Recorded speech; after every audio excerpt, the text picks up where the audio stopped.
ഇസ്ലാമിലെ വിവാഹവുമായി ബന്ധപ്പെട്ട കാഴ്ചപ്പാടുകൾ എന്തൊക്കെയാണെന്ന് മനസ്സിലാകാത്ത വലിയൊരു പ്രശ്നമുണ്ട്. ഇസ്ലാമിലെ വിവാഹവുമായി ബന്ധപ്പെട്ട കാഴ്ചപ്പാട് എന്നുള്ളത് ഒരു പാക്കേജാണ്. അത് ഒരു കാര്യമോ രണ്ട് കാര്യമോ അല്ല, കുറേ കാര്യങ്ങൾ ചേർന്നതാണ്. അത് മുഴുവൻ മനസ്സിലാവുമ്പോഴേ ഈ കാര്യം മനസ്സിലാവുള്ളൂ. മുസ്തഫ നബി സല്ലല്ലാഹു അലൈഹി വസല്ലമയുടെ നിക്കാഹിൽ നിന്നാണ് ഞാൻ തുടങ്ങിയത്. നബി തങ്ങൾ വഫാത്താവുമ്പോൾ 9 ഭാര്യമാർ ജീവിച്ചിരിപ്പുണ്ട്. എന്നോടൊരിക്കൽ ഞാൻ ചാങ്കരംകുളം ഭാഗത്തൊരു പരിപാടിക്ക് പോയപ്പോൾ നമ്മുടെ വളരെ പ്രമുഖനായ ഒരാൾ, നല്ല ദീനി കാര്യങ്ങൾക്കൊക്കെ മുമ്പന്തിയിൽ നിൽക്കുന്ന ഒരാൾ പറഞ്ഞു, പുന്നാര നബി സല്ലല്ലാഹു അലൈഹി വസല്ലമയുടെ ആ 9 കല്യാണം ഇല്ലെങ്കിൽ ദീനുൽ ഇസ്ലാം എല്ലാവർക്കും പറഞ്ഞു കൊടുക്കാൻ നല്ല സുഖമായിരുന്നു എന്ന് പറഞ്ഞു. എന്ന് പറഞ്ഞാൽ അതിൻ്റെ അർത്ഥം ആ 9 കല്യാണം കൊണ്ട് നമ്മൾ ആകെ അടങ്ങാറായി എന്ന് ചുരുക്കം. ഇസ്ലാം പറഞ്ഞു കൊടുക്കാൻ പറ്റാത്ത കോലത്തിലായി. എന്താ അതിൻ്റെ അർത്ഥം? നബി സല്ലല്ലാഹു അലൈഹി വസല്ലമയുടെ 9 വിവാഹത്തെ കുറിച്ച് നമ്മോട് ചോദിച്ചാൽ നമ്മൾ എന്താ മറുപടി അറിയാ? അത് മിൻ ഖസാഇസിൻ നബി സല്ലല്ലാഹു അലൈഹി വസല്ലം എന്നാണ് മറുപടി. നബി തങ്ങളുടെ പ്രത്യേകതയിൽപ്പെട്ടതാണെന്ന് പറയുമ്പോൾ ആർക്കും തോന്നൂലേ വല്ലാത്തൊരു പ്രത്യേകതയായി പോയി പെണ്ണിട്ടുന്ന വിഷയത്തിൽ നിന്ന് തോന്നുമല്ലോ. സ്വാഭാവികമല്ലേ തോന്നുന്നുള്ളത്. എന്താ വേണ്ടത്? ആ സംശയം തീരണമെങ്കിൽ 2 കാര്യങ്ങൾ പഠിക്കണം. ഒന്ന്, മുസ്തഫ നബി സല്ലല്ലാഹു അലൈഹി വസല്ലമയുടെ പ്രത്യേകതകൾ എന്തൊക്കെയാണെന്ന് മുഴുവൻ പഠിച്ചാലേ സംശയം തീരുള്ളൂ.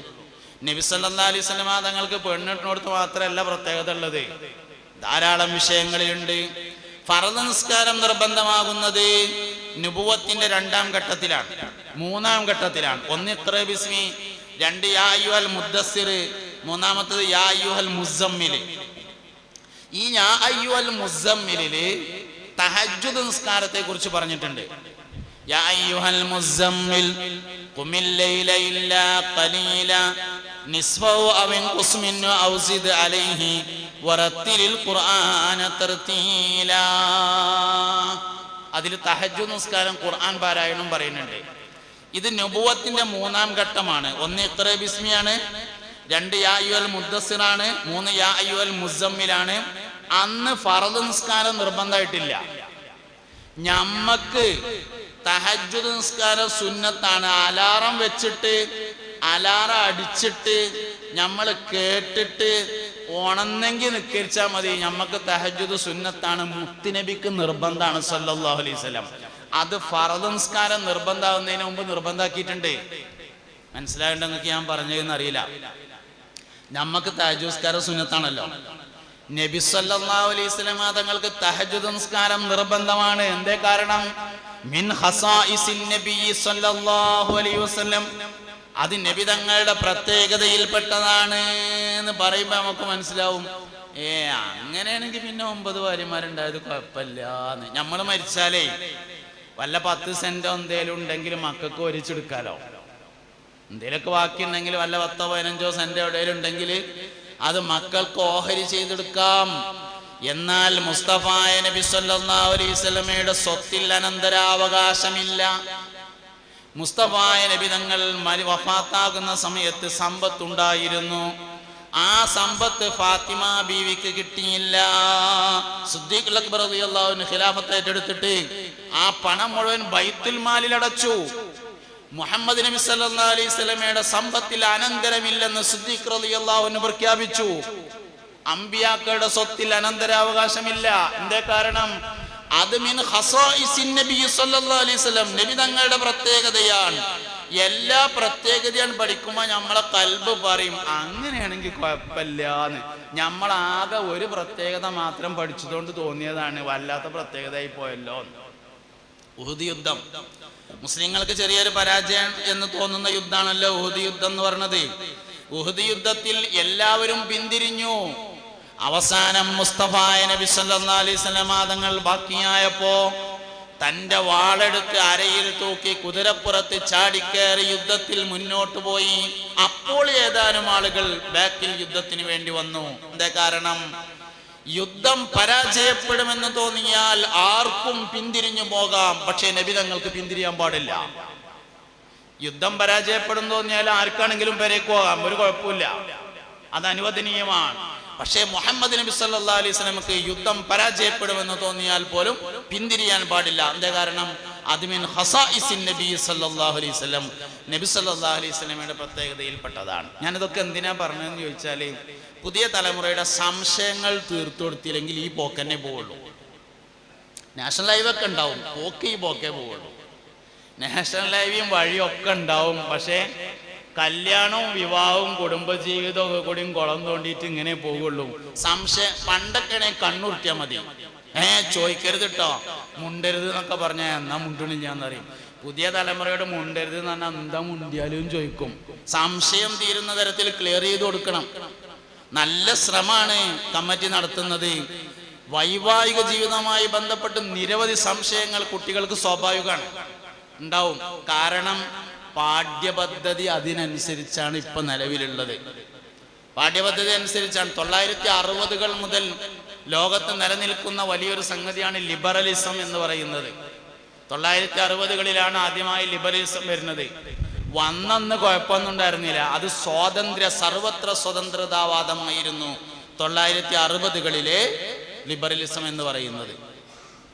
സർവത്ര സ്വതന്ത്രതാവാദം എന്ന് പറഞ്ഞാൽ നമ്മളൊക്കെ നാട്ടില് പഴയ കാലത്ത് ഈ ജമ്മി കുടിയാൻ വ്യവസ്ഥ ഉണ്ടായിരുന്നല്ലോ, പഴമക്കാരായ ആൾക്കാർക്ക് അറിയും. ജമ്മി കുടിയാൻ വ്യവസ്ഥ എന്ന് പറഞ്ഞാൽ ഭൂമിയൊക്കെ ജമ്മിയുടേതാണ്, കർഷകന് അതിൽ കൃഷി ചെയ്യാം. കൃഷി ചെയ്ത് വിളവെടുത്താല് ജമ്മിന്റെ ആളുകൾ വന്നിട്ട് ഓൾക്ക് ആവശ്യമുള്ളതൊക്കെ കൊണ്ടുപോയിട്ട് ബാക്കി വല്ല പതിരുണ്ടെങ്കിൽ ഇവിടെ ഇട്ട് കൊടുക്കും. അത് കർഷകന് എടുത്തിട്ട് കുത്തിയിട്ട് അവലുണ്ടാക്കിയാണ്ട് ജീവിക്കാം. ഇതാണ് ജമ്മി കുടിയാൻ വ്യവസ്ഥ. ഇങ്ങനെ ലോകത്തിന്റെ വിവിധ ഭാഗങ്ങളിൽ കോളനിവൽക്കരണത്തിന്റെ ഭാഗമായി ഇത്തരത്തിലുള്ള നിരവധി നിയമങ്ങൾ ഉണ്ടായിരുന്നു. അതിനെതിരെ വന്ന സ്വതന്ത്രതാവാദമാണ് 1960-കളിലെ ഈ പറയപ്പെട്ടിട്ടുള്ള ലിബറലിസം എന്ന് പറയുന്നത്. പക്ഷെ പിന്നീട് കാലക്രമത്തിൽ അതിന് മാറ്റം വന്നു. കുറെ കാലം കഴിഞ്ഞപ്പോ അത് സാംസ്കാരിക ലിബറലിസമായി മാറി. സാംസ്കാരിക ലിബറലിസം എന്ന് പറഞ്ഞാല് ഒരു നാട്ടിൽ നിലവിൽ എങ്ങനെയാണോ നടക്കുന്നത് അതിനെതിരെ പറയലായി. ഒരു നാട്ടിൽ എങ്ങനെ സാധാരണഗതിയിൽ എങ്ങനെ നടന്നു വരുന്നത് അത് സ്വാതന്ത്ര്യമല്ല എന്ന് പറയാം, ഇതിനെതിരിലാണ് വേണ്ടതെന്ന് പറയാം. ഞാൻ ഉദാഹരണം പറയാം. ഒരു നാട്ടിലെ ആണുങ്ങളൊക്കെ പെൺകുട്ടികളെ കല്യാണം കഴിക്കാന്ന് വിചാരിക്കുക. അവിടെ ചെന്നിട്ട് പറയാം, ആണ് പെണ്ണിനല്ല കെട്ടേണ്ടത്, പെണ്ണ് തമ്മിലോ ആണ് തമ്മിലോ കെട്ടേണ്ടത്, എന്നാലേ സ്വാതന്ത്ര്യം ഉണ്ടാവുള്ളൂ എന്ന് പറയാം. ഇതിനെയാണ് സാംസ്കാരിക ലിബറലിസം എന്ന് പറയുന്നത്. വേറൊരു നാട്ടിൽ ചെന്ന് നോക്കുമ്പോൾ അവിടെ ആൺകുട്ടികളെ തന്നെയാണ് കല്യാണം കഴിക്കുന്നത് എന്ന് വിചാരിച്ചോളി. അവിടെ നേരെ ഓപ്പോസിറ്റ് പറയണം, ഇങ്ങനെയല്ല വേണ്ടത്, ഇത് സ്വാതന്ത്ര്യത്തിനെതിരാണ്, ആണ് പെണ്ണിനെയാണ് കെട്ടേണ്ടത് എന്ന് പറയാം. നിലവിൽ നടന്നുകൊണ്ടിരിക്കുന്നതിന് എതിരിൽ പറയുക എന്ന രീതിയിലേക്ക് അത് മാറി. ലോകത്ത് മൊത്തത്തിൽ ഇന്ന് അതാണ് നടത്തുകൊണ്ടിരിക്കുന്നത്. പിന്നെ അതിന് പിന്നീട് വകഭേദങ്ങൾ വന്നിട്ടുണ്ട്. അതിൽപ്പെട്ടതാണ് പൊളിറ്റിക്കൽ ലിബറലിസം എന്ന് പറയുന്നത്. ഇന്ന് നിലവിലുള്ള ലിബറലിസം പൊളിറ്റിക്കൽ ലിബറലിസം എന്ന് പറയുന്ന സാധനമാണ്. വിശദീകരിച്ച് പറഞ്ഞതുകൊണ്ട് നിങ്ങൾക്ക് വലിയ ഗുണമൊന്നും ഇല്ലാത്തതുകൊണ്ട് ഞാൻ അതിലേക്ക് പോകുന്നില്ല. എന്തായാലും ഇതൊക്കെ കുട്ടികളെ സ്വാധീനിച്ചുകൊണ്ടിരിക്കുന്നു. അപ്പോൾ ഒന്നാമത്തെ കാരണം ഇതൊരു ഇബാദത്താണെന്ന് മനസ്സിലാക്കിയില്ല എന്നതാണ്. രണ്ടാമത്തെ കാരണം, കോടാനക്കോടിക്കണക്കിന് മനുഷ്യന്മാർ ഈ ഭൂമിയിൽ വന്ന് അവർ കുടുംബമായി ജീവിച്ച് മരണപ്പെട്ടു പോയി. കോടിക്കണക്കിന് മനുഷ്യന്മാർ ഇന്ന് ജീവിച്ചുകൊണ്ടിരിക്കുകയും ചെയ്യുന്നുണ്ട്. ഇതിനിടയിൽ ഒറ്റപ്പെട്ട ചില അസ്വസ്ഥതകൾ പലയിടത്തും ഉണ്ടാവും. കോടിക്കണക്കിന് മനുഷ്യന്മാരാകുമ്പോൾ കുറച്ച് അസ്വസ്ഥത ഉണ്ടാവുമല്ലോ. ഈ അസ്വസ്ഥതകളെ ലേഖനമാക്കി, അതിനെ കഥയാക്കി, അതിനെ നോവലാക്കി, അതിനെ സിനിമയാക്കി, അതിനെ സീരിയലാക്കി, അതിനെ പാട്ടാക്കി അവതരിപ്പിച്ചിട്ട് ലോകത്ത് മൊത്തം ഇങ്ങനെ തന്നെയാണ് എന്ന് വരുത്തി തീർത്തു. അത് കുട്ടികളെ സ്വാധീനിച്ചു. അപ്പൊ കുട്ടികൾക്ക് തോന്നി ലോകത്ത് മൊത്തത്തിൽ ഇങ്ങനെ തന്നെയാണ് എന്ന് തോന്നി. സത്യത്തിൽ ഈ ഇരിക്കണ നമ്മളെല്ലാവരും കുടുംബമായിട്ട് തന്നെയാണ് ജീവിക്കുന്നത്, ഒരു കുഴപ്പമില്ല. പിന്നെ കുടുംബം അല്ല എന്ന് വിചാരിക്കുക, എന്നാലും ഉണ്ടാകാവുന്ന ചില പ്രശ്നങ്ങൾ കുടുംബത്തിലുണ്ടെന്നേ ഉള്ളൂ. അപ്പൊ കോടാനക്കോടി മനുഷ്യന്മാർ ലോകത്ത് കുടുംബമായി ജീവിക്കുന്നതിൽ 1-2% മാത്രം കാണുന്ന പ്രശ്നങ്ങളെ ലേഖനവും നോവലും സമരവും കഥയും സിനിമയും സീരിയലുമാക്കി എല്ലായിടത്തും ഇങ്ങനെ തന്നെയാണെന്ന് വരുത്തി തീർത്തതാണ് രണ്ടാമത്തെ പ്രശ്നം. എന്താ പരിഹാരമാർഗം? പരിഹാരമാർഗം കുടുംബം വേണ്ടെന്നൊക്കലല്ല, എങ്ങനെ കുടുംബമായിട്ട് ജീവിക്കേണ്ടതെന്ന് മനസ്സിലാക്കലാണ്. കുടുംബമായി ജീവിക്കാൻ കുറെ കാര്യങ്ങൾ മനസ്സിലാക്കേണ്ടതുണ്ട്. നമ്മളിപ്പോൾ ആണുങ്ങളാണ് കേൾക്കുന്നത്, ഇതെന്തായാലും സ്ത്രീകളും കേൾക്കുന്ന ഉറപ്പാണ്. കുടുംബ ജീവിതത്തിന്റെ ഏറ്റവും അടിസ്ഥാനപരമായ വിജയം എന്ന് പറയുന്നത് ലൈംഗിക വിജയമാണ്. ബാക്കിയുള്ളതൊക്കെ അണ്ണാച്ചിയും പെണ്ണുങ്ങളും കൂടി റോഡ് സൈഡിൽ കൂടെ കേബിളിന് കുഴി ഉണ്ടാക്കുമ്പോൾ വൈകുന്നേരത്ത് ഓരോ തല്ലൂടിന് കണ്ടാൽ നമുക്ക് തോന്നും ഇവര് നാളെ എന്തായാലും സേലത്തേക്ക് വണ്ടി കയറാൻ സാധ്യത ഉണ്ട്, ഇനി ഇവിടെ നിൽക്കൂല. രാത്രി ഏതെങ്കിലും പീഡിയക്കൊലയുമ്പോൾ ഓല ഒന്ന് കടന്നിറങ്ങിങ്ങാണ്ട് രാവിലെ നീച്ച് വരുമ്പോൾ പിന്നെയും പുതിയ അപ്പളിയും പുതിയ എണ്ണമായിട്ടുണ്ടാവും. കുടുംബജീവിതത്തിന്റെ വിജയം ലൈംഗികതയുടെ വിജയമാണ്. എന്നാൽ മനുഷ്യനല്ലാത്ത എല്ലാ ജീവികൾക്കും ലൈംഗിക ബന്ധം എങ്ങനെയാണെന്ന് ജന്മന അറിയും. പക്ഷേ മനുഷ്യന് മാത്രം അത് പഠിക്കേണ്ടതുണ്ട്. ആരെ പഠിപ്പിച്ചത്? ആരെ പഠിച്ചത്? നമുക്കാരാ പഠിപ്പിച്ചത്? ആരെ പഠിപ്പിച്ചത്? ആരെ പഠിച്ചത്? അതൊരു വിഷയം തന്നെയല്ലേ? ഇതൊരു വിഷയം തന്നെയാണ്. ബാക്കി എന്നും ബിരിയാണി ഉണ്ടായി, ലൈംഗിക ബന്ധം സുഖകരമല്ലെങ്കിൽ ഒരു കാര്യം ആ ബിരിയാണി കൊണ്ടില്ല. എന്നും മന്തിയാണ്, ചിക്കൻ മന്തി. ലൈംഗിക ജീവിതം വിജയമല്ലെങ്കിൽ അതുകൊണ്ടൊരു പ്രയോജനമില്ല. കുടുംബജീവിതത്തിന്റെ വിജയം എന്ന് പറയുന്നത് ലൈംഗിക ബന്ധത്തിന്റെ വിജയമാണ്. ആരും പഠിച്ചില്ല, ആരും പഠിപ്പിച്ചില്ല. എവിടെയെങ്കിലും ക്ലാസ് ഉണ്ട് എന്ന് പറഞ്ഞാൽ ആ ഒക്കൊപ്പം എല്ലാവർക്കും അറിയണല്ലേ എന്ന് തീരുമാനിച്ചിട്ട് കുട്ടികളെ പറഞ്ഞയച്ചില്ല. ഇതിപ്പോ എന്തായാലും വാപ്പാരുമാരും കേൾക്കുമല്ലോ. നിർബന്ധമായും നമ്മളെന്തായാലും ഇങ്ങനെ ആയിപ്പോയി, കുട്ടികളെങ്കിലും പഠിക്കട്ടെ എന്ന് തീരുമാനിക്കണം. വളരെ പ്രധാനമാണ്. മനുഷ്യന് ഒരു വിഷയവും പഠിക്കാതെ ചെയ്യാൻ കഴിയില്ല. ലൈംഗിക ബന്ധം അങ്ങനെ തന്നെയാണ്, പഠിക്കാതെ ചെയ്യാൻ കഴിയില്ല. 8 പ്രധാനപ്പെട്ട കാര്യങ്ങൾ ലൈംഗിക ബന്ധവുമായി മനസ്സിലാക്കേണ്ടതുണ്ട്. 8 പ്രധാനപ്പെട്ട കാര്യങ്ങൾ. അത് മനസ്സിലാക്കിയെങ്കിൽ മാത്രമേ കുടുംബജീവിതം വിജയിപ്പിക്കാൻ വേണ്ടി കഴിയുള്ളൂ. കുടുംബജീവിതത്തിൽ ബാക്കി എന്ത് ഉണ്ടായിട്ടും കാര്യമില്ല. ഫോർച്യൂണർ മുറ്റത്ത് നിൽക്കുന്നുണ്ട്, അങ്ങാടി പോയി വരാന് ഇന്നോവ വേറുണ്ട്, അതുകൊണ്ടൊന്നും കുടുംബജീവിതം നിലനിൽക്കൂല. 3800 സ്ക്വയർ ഫീറ്റ് ഉള്ള പേരുണ്ട്, അതുകൊണ്ട് നിൽക്കൂല. ലൈംഗിക ജീവിതം സുഖകരമാണോ? പീഡിയക്കൊലയുമേ ഒരു താർപ്പായി ഉണ്ടായാലും കുടുംബജീവിതം നിലനിൽക്കും. കുടുംബജീവിതം നിലനിർത്തുന്നതിന്റെ അടിസ്ഥാനം ലൈംഗിക ജീവിതമാണ്. ആരും പഠിപ്പിച്ചില്ല, ആരും പഠിച്ചില്ല.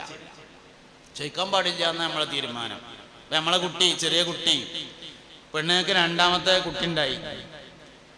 അപ്പം കുട്ടീനെ ഇങ്ങനെ ആശുപത്രിയിൽ നിന്ന് പ്രസവിച്ച് പ്രസവമൊക്കെ കഴിഞ്ഞ് ഡിസ്ചാർജ് ചെയ്ത് പെരയിലെത്തി. ഉമ്മയും കുട്ടിയും കൂടി ഇങ്ങനെ കിടക്കുമ്പോൾ അതിൻ്റെ മൂത്ത കുട്ടി, 5 വയസ്സുള്ള കുട്ടി, ഇങ്ങനെ മെല്ലെ ആരുമില്ലാത്ത സമയത്ത് ഉമ്മാൻ്റെ അടുത്ത് വന്നിട്ട് ഒരു ചോദ്യം ചോദിക്കും. ഉമ്മ, കുഞ്ഞിവാവാനെ എവിടുന്ന് കിട്ടിയതാണ് എന്ന് ചോദിക്കും. എന്താണ് ആ കുട്ടി ചോദിക്കുന്നത്? ലൈംഗിക വിദ്യാഭ്യാസത്തെ കുറിച്ചുള്ള ചിട്ടയായ അന്വേഷണമാണ് ആ കുട്ടി നടത്തുന്നത്. ഉമ്മപ്പ എന്താ പറയാ? അത് ഉമ്മക്ക് ആശുപത്രിയിൽ നിന്ന് കിട്ടിയതാണ് എന്ന് പറഞ്ഞാൽ ഈ കുട്ടി എന്താ വിചാരിക്കുക? ഇതേമാതിരി പണ്ടുന്ന ആശുപത്രിയിൽ നിന്ന് കിട്ടിയതാണ് എന്നല്ലേ? ആ കുട്ടിക്ക് മനസ്സിലാകുന്ന ഭാഷയിൽ നമുക്കതൊന്ന് പറഞ്ഞു കൊടുത്താൽ മതി. എങ്ങനെ പറഞ്ഞു കൊടുക്കാം? മോനെ, അത് ഞാനും എൻ്റെ അപ്പിയൊക്കെ ഇങ്ങനെ ഭാര്യ ഭർത്താക്കന്മാരായി ജീവിക്കണേ കണ്ടില്ലേ? അതേമാതിരി ഉമ്മാൻ്റെ കുട്ടി വലുതായിട്ട് കല്യാണമൊക്കെ കഴിച്ച് ഭാര്യ ഭർത്താക്കന്മാരായി ജീവിക്കുമ്പോൾ ഇമ്മാൻ്റെ പള്ളങ്ങനെ പൊന്തി നിൽക്കണേ കണ്ടില്ലേ? അതിലായിരുന്നു ഈ കുട്ടി ഉണ്ടായിരുന്നത്. അത് ഉമ്മ പാത്തുന്ന സ്ഥലത്ത് കൂടെ പ്രസവിച്ചതാന്ന് പറഞ്ഞു കൊടുത്തിട്ട് ആകാശം പൊളിഞ്ഞിടുകയാണെങ്കിൽ അതിങ്ങോട്ട് ചാടട്ടെ, നമുക്ക് വല്ല തൂണെന്തേലും കൊടുത്തിങ്ങോട്ട് നിർത്താം. നോണ പറഞ്ഞുങ്ങാണ്ട് കുട്ടികളെ പഠിപ്പിക്കേണ്ട കാര്യം എന്താ? ഈ കുട്ടി ഇമ്മാനോടല്ലാതെ വേറെ ആരോടാ ചോദിക്കുക? ഇമ്മത് പറഞ്ഞു കൊടുത്തില്ല. ഒറിജിനൽ സ്രോതസ്സിൽ നിന്ന് ലഭിക്കാൻ വഴിയില്ലാത്തതിനാൽ ഒറിജിനൽ അല്ലാത്ത സ്രോതസ്സിൽ നിന്ന് അവൻ അന്വേഷിച്ചു. ആ അന്വേഷണത്തിൽ വഴിതെറ്റി. ലൈംഗികത വഴിതെറ്റിയതല്ലാതെ എന്താ ഇന്നത്തെ നമ്മളെ പ്രശ്നം? ഇന്നത്തെ മൊത്തം പ്രശ്നം ലൈംഗികത വഴിതെറ്റിയതല്ലേ? ഒറിജിനൽ സ്രോതസ്സിൽ ഈ കുട്ടി അന്വേഷിച്ചിട്ടില്ലേ? പറഞ്ഞു കൊടുക്കാത്തതല്ലേ പ്രശ്നം എന്ന് പറയുന്നത്. അതുകൊണ്ട് ആ കുട്ടിക്ക് തിരിയുന്ന ഭാഷയിൽ അന്നത് പറഞ്ഞു കൊടുത്തിരുന്നുവെങ്കിൽ അതിന്റെ അനുബന്ധ കാര്യങ്ങൾ പിന്നെ കുട്ടി ചിട്ടമായ രൂപത്തിൽ പഠിച്ചുണ്ടാക്കുമായിരുന്നു. അതുകൊണ്ട് കുട്ടികളെ കുടുംബജീവിതം പഠിപ്പിക്കണം. വലിയവരും പഠിക്കേണ്ടത് തന്നെയാണ്, കുട്ടികളും പഠിക്കേണ്ടത് തന്നെയാണ്. ഇതിപ്പോൾ നമ്മൾ പ്രീ മാരിറ്റിലാണ് നടത്തുന്നത്, വേണ്ടത് തന്നെയാണ്. പ്രീ മാരിറ്റൽ നടത്തണം, സർട്ടിഫിക്കറ്റ് കൊടുക്കണം, കോഴ്സ് നടത്തണം, എല്ലാവരും മക്കളെ പഠിപ്പിക്കണം, അതിൽ പറഞ്ഞേക്കണം. എനിക്കൊരു അഭിപ്രായമുണ്ട്, പ്രീ മാരിറ്റൽ വളരെ ഭംഗിയായിട്ട് ഒരു ഘട്ടം പൂർത്തിയാക്കട്ടെ, പോസ്റ്റ് മാരിറ്റലും നടത്തണം.